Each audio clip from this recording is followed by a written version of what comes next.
आज का टॉपिक बहुत ही इंपॉर्टेंट है, जिसमें कि आखिर नर्सिंग का शुरुआत कैसे हुआ। हमें पता है कि वर्ल्ड लेवल पे जो है नर्सिंग की शुरुआत हुई, ठीक है। फिर नेक्स्ट में हम समझेंगे कि आखिर इंडिया में कैसे नर्सिंग की शुरुआत हुई। तो अभी हम समझेंगे कि फ्लोरेंस नाइटिंगेल जो थी वो कैसे नर्सिंग की खोज की, या फिर कहें कि शुरुआत की। उन्होंने खुद ट्रेनिंग कैसे लिया, कहाँ गई वो, जन्म उनका कहाँ हुआ, कैसा उनका परिवार था, ये सारी बातें जो है आपको जानना बहुत ज़रूरी है। तो आइए धीरे धीरे हम समझते हैं कि इन्हें मॉडर्न नर्सिंग या फिर मदर नर्सिंग क्यों कहा जाता है। तो Florence Nightingale was born in Florence Italy on 12 May 1820। यानी कि कह रहा है कि फ्लोरेंस नाइटिंगेल जो थी ना, उनका जन्म कहाँ हुआ था, ये बहुत इंपॉर्टेंट है। उनका जन्म इटली में हुआ था। इटली में कहाँ हुआ था? तो इटली में एक शहर है फ्लोरेंस, ठीक है। इटली में हुआ था। इटली में एक शहर जिसे हम फ्लोरेंस बोलते हैं, वहाँ पे हुआ था। कब हुआ था? 1820 को में हुआ था, 1820 में हुआ था, ठीक है। और 12 मई को हुआ था, 12 मई 1820। ये इनका क्या है? बर्थडे है। किसका? फ्लोरेंस नाइटिंगेल का।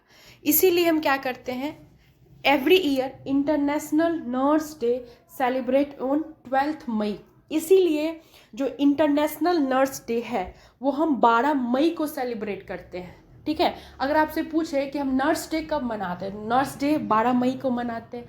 आपसे पूछे इंटरनेशनल नर्स डे कब मनाते हैं, बात एक ही है, ठीक है। 12 मई को मनाते हैं। अब इनकी माँ का नाम क्या था? तो जो आपने देखा ना कि फ्लोरेंस नाइटिंगेल, तो नाइटिंगेल जो टाइटल है ना, ये इनकी माँ का ही था, ठीक है। नाइटिंगेल, और इनकी माँ का क्या नाम था? Francis Nightingale. पापा का क्या नाम था? विलियम सोन। कैसे याद रखोगे?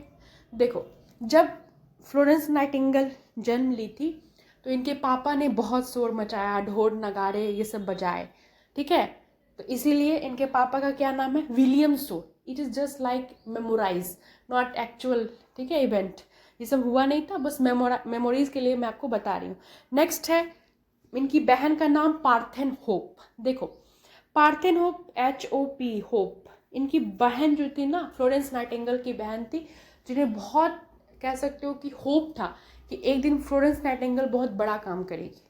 तो इनकी बहन का नाम क्या था? पार्थेन ओप, ठीक है। Next, she return to England with her family in 1821 and live with family. ये ईयर याद करने का ज़रूरत नहीं है आपको, आपके लिए बस जानना ये ज़रूरी है कि फ्लोरेंस नाइटिंगेल जो थी वो जन्म कहाँ ली? इटली में। इटली के कौन से शहर में? फ्लोरेंस में। लेकिन जन्म के एक साल बाद, आफ्टर 1 ईयर्स, वो कहाँ चली जाती हैं? इंग्लैंड। कहाँ चली जाती हैं? इंग्लैंड। इंग्लैंड में भी पूछे तो लंदन, लंदन, ठीक है। तो वो लंदन चली जाती है अपने परिवार के साथ। Florence Nightingale trained as a nurse at Deaconess institute Kaiserswerth Germany in 1851। एक इससे एक बात तो क्लियर हो गया कि फ्लोरेंस नाइटिंगेल इटली में जन्म ली, ठीक है, फ्लोरेंस शहर में। लेकिन बस उनका वो जन्म का ही था कि जन्म ली। उनका पूरा जीवन कहाँ कटा? इंग्लैंड के लंदन में। लेकिन हर कोई पढ़ने के लिए बाहर जाता है, उसी तरह से फ्लोरेंस नाइटिंगेल भी पढ़ने के लिए कहाँ गई? जर्मनी गई। पढ़ने इन द सेंस कि ट्रेनिंग लेने के लिए गई। कहाँ? जर्मनी। जर्मनी में कौन सी जगह थी? तो केसरवर्थ। कहाँ, कौन सी जगह थी? केसरवर्थ। और केसरवर्थ, अगर आप जैसे कि आप पढ़ने के लिए कहीं जाते हो तो उस जगह का नाम, और जहाँ पढ़ते हो, जिस इंस्टीट्यूट में पढ़ते हो, जिस संस्था में पढ़ते हो, उसका नाम, तो उसका नाम था डियाकोनेसस इंस्टीट्यूट। तो फ्लोरेंस नाइटिंगेल क्या थी? ट्रेंड एज ए नर्स, ठीक है। Florence Nightingale trained as a nurse at Deaconess institute Kaiserswerth Germany in 1851। Florence Nightingale जो थी वो क्या की कि वो जर्मनी गई, जर्मनी के केसरवर्थ के डियाकोनेसस इंस्टीट्यूट में गई। वहाँ पे वो ट्रेनिंग लेने के लिए गई। तो क्या वो नर्स का ट्रेनिंग लेने के लिए गई? नहीं। देखो, उस टाइम इतना कॉन्सेप्ट नहीं था। उस टाइम जैसे कि जख्म हो गया तो कैसे जख्म को थोड़ा बहुत ड्रेसिंग करके छोड़ देना है, जैसे घाव हो गया तो थोड़ा बहुत हवा में, होता ना, हवा ले, एयर जो है एयर कांटेक्ट में रखना है, ठीक है। या फिर जो थोड़ा बहुत जो होता है लाइट चीज़ें सीखना, वो सब ट्रेनिंग में सिखाया जा रहा था। उस टाइम नर्सिंग का कोई कॉन्सेप्ट डेवलप नहीं हुआ था, ठीक है। लेकिन आपको बुक्स में इस तरह से लिखा हुआ मिलेगा कि Florence Nightingale trained as a nurse, ठीक है। बट उस टाइम नर्सिंग का कॉन्सेप्ट था ही नहीं, नर्सिंग का सारा कॉन्सेप्ट फ्लोरेंस नाइटिंगेल ने लाया, ठीक है। चलिए नेक्स्ट है कंप्लीट ट्रेनिंग इन 1853, यानी कि इनका 3 साल का ट्रेनिंग था। 1851, 1852 और 1853 में वो अपना ट्रेनिंग कंप्लीट करती हैं। लेकिन बहुत इत्तेफाक की बात है कि 1853 में उनका ट्रेनिंग ख़त्म होता है। साथ ही साथ क्या होता है कि 1853 में ही इंग्लैंड में कहाँ, इंग्लैंड के लंदन में, इंग्लैंड में एक वॉर शुरू होता है, जिसे हम क्या बोलते हैं, उसे हम क्रीमियम वॉर बोलते हैं। कौन सा वॉर बोलते हैं? क्रीमियम वॉर, जो कि 1853 से लेके 1856 तक।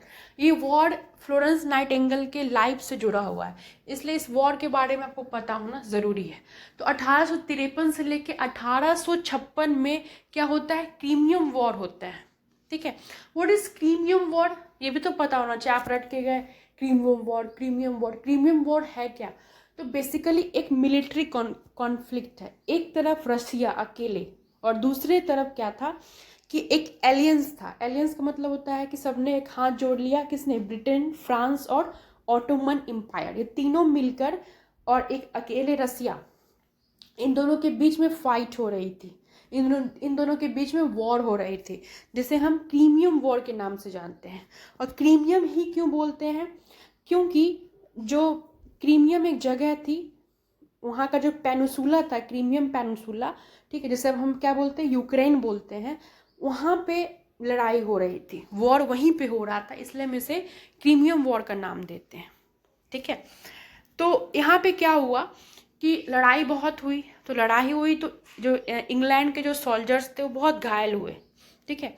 तो घायल हुए तो ये क्या, फ्लोरेंस नाइटिंगेल क्या करती थी कि वहाँ पे जाती थी और जाकर वहाँ के जो सोल्जर्स लोग थे उनकी सेवा करने लगी। जैसे उसका जो उंड था, जख्म था, जो इंग्लैंड के जो सोल्जर्स थे, ठीक है, तो उनका जो जख्म वगैरह था उनका केयर करने लगी। रात में जब जैसे नाइट हो जाता था, तो पहले के ज़माने में क्या था? लैम्प था, ठीक है।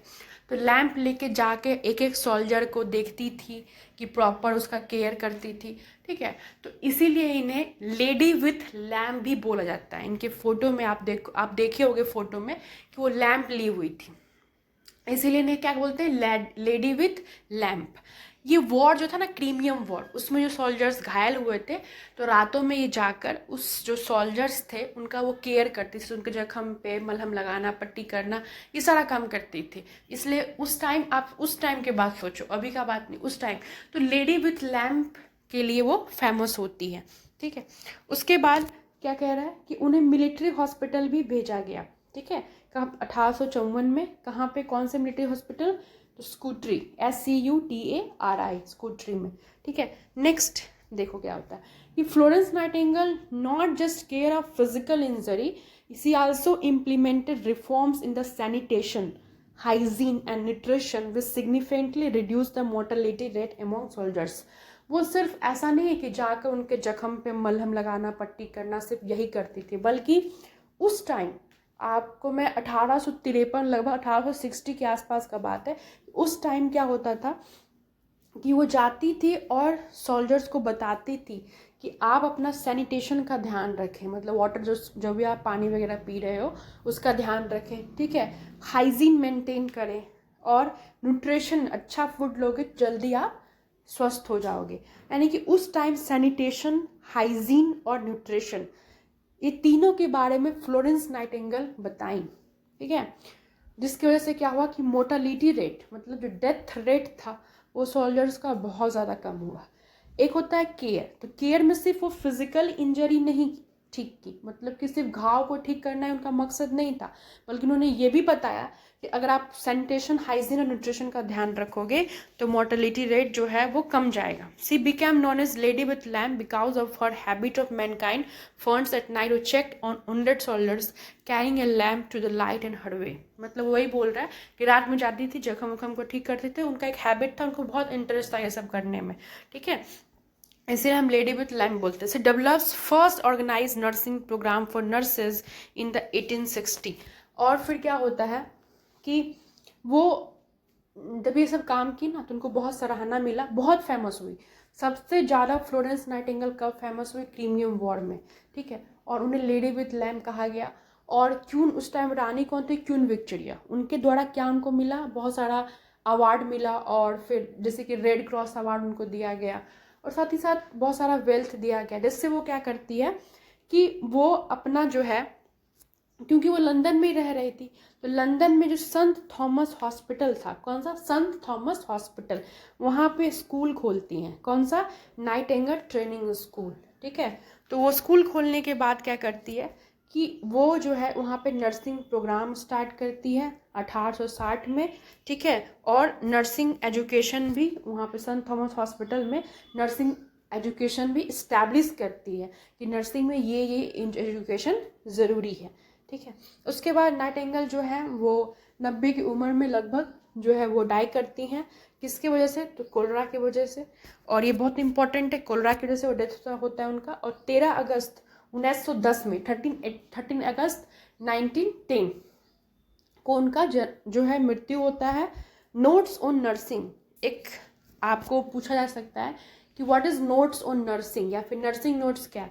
नर्सिंग नोट्स में उन्होंने प्रिंसिपल ऑफ नर्सिंग बताया, नर्सिंग का सिद्धांत बताया, और साथ ही साथ ये भी बताया कि कैसे हम सैनिटेशन की मदद से और हाइजीन की मदद से और डिजीज को प्रिवेंट कर सकते हैं, या प्रिवेंशन ऑफ डिजीज क्या होता है, ये सारी चीज़ें उन्होंने बताई उस टाइम में। नर्सिंग नोट्स लिखा उन्होंने, और उसमें सारा कुछ उन्होंने बताया। तो ये था एक उनका जीवनी। एक बार मैं इसको रिकैप करती हूँ। फर्स्ट क्या था? फ्लोरेंस नाइटिंगेल जन्म लेती हैं कहाँ पे? फ्लोरेंस के इटली में, मतलब इटली में जन्म लेती हैं, फ्लोरेंस शहर में, ठीक है। इनका नाम फ्लोरेंस नाइटिंगेल बड़ा ही मतलब कह सकते हो कॉम्बो है, क्योंकि नाइटिंगेल जो टाइटल था उनकी माँ से मिला, और फ्लोरेंस जो इनका नाम पड़ा क्योंकि वो फ्लोरेंस शहर में जन्म ली। इनके पिता बहुत ज़्यादा ढोल नगाड़े पीट रहे थे, तो इसलिए इनके पिता का नाम क्या था? विलियम शोर। और इनकी जो माँ थी, तो आपको याद ही रहेगा कि नाइटिंगेल जो टाइटल था इनकी माँ से मिला था, इसीलिए फ्रांसिस नाइटिंगेल। और इनकी जो बहन थी उनको बहुत आशा था कि ये बहुत अच्छा काम करेगी, तो पार्थेन होप, ठीक है। और उसके बाद क्या हुआ कि वो जन्म के जस्ट बाद वो कहाँ चली गई? इंग्लैंड चली गई, इंग्लैंड के लंदन में। लेकिन जैसे हम लोग पढ़ाई करने के लिए बाहर जाते वैसे भी पढ़ाई करने के लिए कहाँ गई? जर्मनी गई। जर्मनी में कौन सा जगह? तो केसरवर्थ। केसरवर्थ में कौन सा इंस्टीट्यूट? तो डियाकोनिसस इंस्टीट्यूट। वहाँ पे उनको थोड़ा बहुत ट्रेनिंग दिया गया, 3 साल तक वो ट्रेनिंग लेती हैं। लेकिन उस टाइम नर्सिंग का कॉन्सेप्ट नहीं था, फिर भी आपको बोला जाएगा, ठीक है, कॉपीज में, बुक्स में, कि Florence Nightingale trained as a nurse के रूप में ट्रेंड हुई, बट नर्सिंग का उस टाइम कोई कॉन्सेप्ट ही नहीं था, ठीक है। तो इस तरह से लिखा हुआ मिलेगा। नेक्स्ट हमने क्या समझा कि ट्रेंड हो गई, लेकिन जब वो ट्रेंड हुई, जब उनका कोर्स खत्म हुआ ट्रेनिंग का, 3 साल का था ना, 1851, 1852, 1853, 53 से लेके 3 साल तक, 53, 54 ऐसे करके, तो 1853 से लेके 1856 तक क्या होता है? क्रीमियम वॉर चलता है। क्रीमियम वॉर क्या होता है ये जानना ज़रूरी है। तो क्रीमियम वॉर में क्या होता है? एक तरफ रसिया और दूसरे तरफ इंग्लैंड, या फिर इंग्लैंड और ऑटोमन एम्पायर फ्रांस, ये सब जो है आपस में एलियंस बनाते रसिया से लड़ने के लिए। ऑफ कोर्स लड़ते भी हैं, जिसे हम क्रीमियम वॉर कहते हैं। इसे क्रीमियम वॉर ही क्यों कहते हैं? इसलिए क्रीमियम वॉर कहते हैं क्योंकि क्रीमियम जो पेनिनसुला था, जिसे हम यूक्रेन के नाम से जानते हैं, वहाँ पे लड़ाई हुई थी, ठीक है। तो वहाँ पे जो सोल्जर्स घायल हुए थे, वो रात में जाती है, उनका देखभाल करती है, एक एक सोल्जर्स का मलहम पट्टी करती है। मलहम पट्टी करने के बाद ही बीच बीच में रात में चेक करने जाती है कि उन्हें कोई नीड की ज़रूरत तो नहीं है। इस सारी चीज़ों का ध्यान रखती हैं, इसलिए उन्हें लेडी विथ लैम्प कहा जाता है। और इस वॉर में, इस लड़ाई में वो सबसे ज़्यादा फेमस होती हैं, ठीक है। और फिर उनको सराहना के रूप में जो रानी विक्टोरिया उस टाइम थी इंग्लैंड में, वो क्या करती हैं? उन्हें रेड क्रॉस अवार्ड देती हैं और बहुत सारा वेल्थ देती हैं, जिससे फ्लोरेंस नाइटिंगेल क्या करती हैं? एक नाइटिंगेल ट्रेनिंग स्कूल खोलती हैं। नाइटिंगेल ट्रेनिंग स्कूल कहाँ खोलती हैं? तो उनका पूरा जीवन तो लंदन में ही कटा था ना, तो ऑफकोर्स लंदन में ही खोलेंगी। तो लंदन में खोलती हैं, और वहाँ पे क्या होता है कि स्कूल खोलती हैं। वहाँ पे उन्होंने, एक बार याद रखिएगा, वहाँ पे उन्होंने जो है एक समझाया कि नर्सिंग एजुकेशन के बारे में, मतलब नर्सिंग एजुकेशन इस्टेब्लिश की उस संत थॉमस हॉस्पिटल में। फिर नर्सिंग प्रोग्राम को चलाया, यानी कि नर्सिंग प्रोग्राम सबसे पहले किसने स्टार्ट किया? फ्लोरेंस नाइटिंगेल ने। नर्सिंग एजुकेशन भी उन्होंने ही स्टार्ट किया। फिर और क्या बोल सकते हो कि एक थ्योरी दी, इन्वायरमेंटल थ्योरी, जिसमें उन्होंने बताया कि हवा, एयर, वाटर, ऐसे करके लाइट, ये सब चीज़ें भी बहुत ज़रूरी है हेल्दी रहने के लिए। आगे आप पढ़ोगे जब थ्योरी आएगी तो उसमें उन्होंने इन्वायरमेंटल थ्योरी दी, यानी कि फ्लोरेंस नाइटिंगेल ही थी जिन्होंने जो फर्स्ट नर्सिंग थ्योरी था उन्होंने बताया। इन्हें मदर बोला जाता है, mother of nursing and mother of modern nursing. Modern nursing क्यों? क्योंकि इन्होंने सिर्फ फिजिकली केयर ही नहीं बताया, बॉडी को कैसे केयर करते हैं, मतलब कोई जख्म हो गया तो कैसे ठीक करते हैं, सिर्फ इन्होंने ये नहीं बताया, बल्कि इन्होंने सैनिटेशन पे बात किया, इन्होंने न्यूट्रिशन पे बात किया कि अगर व्यक्ति को गुड न्यूट्रिशन देंगे तो जल्दी हील करेगा, सैनिटेशन अच्छा होगा तो बीमार नहीं पड़ेगा। ठीक है, तो ये सारी चीज़ें होती हैं। उसके बाद फिर हमने पढ़ा कि वो नर्स जो है वो लंदन में उनका डेथ होता है लगभग 90 साल में। और क्यों होता है? बड़ा ही जो मतलब कह सकते हो कि कोलेरा की वजह से होता है। और जो उन्होंने एक नर्सिंग नोट्स बनाया, नर्सिंग नोट्स में उन्होंने क्या लिखा कि नर्सिंग का प्रिंसिपल, और उन्होंने ये लिखा कि कैसे सैनिटेशन और न्यूट्रेंट्स जो होते हैं वो ज़रूरी होते हैं एक व्यक्ति को हेल्दी रखने के लिए। ठीक है, तो आई होप आपको ये अच्छा लगा होगा, समझ में आ गया होगा ओवरऑल कि कैसे नर्सिंग का शुरुआत होता है।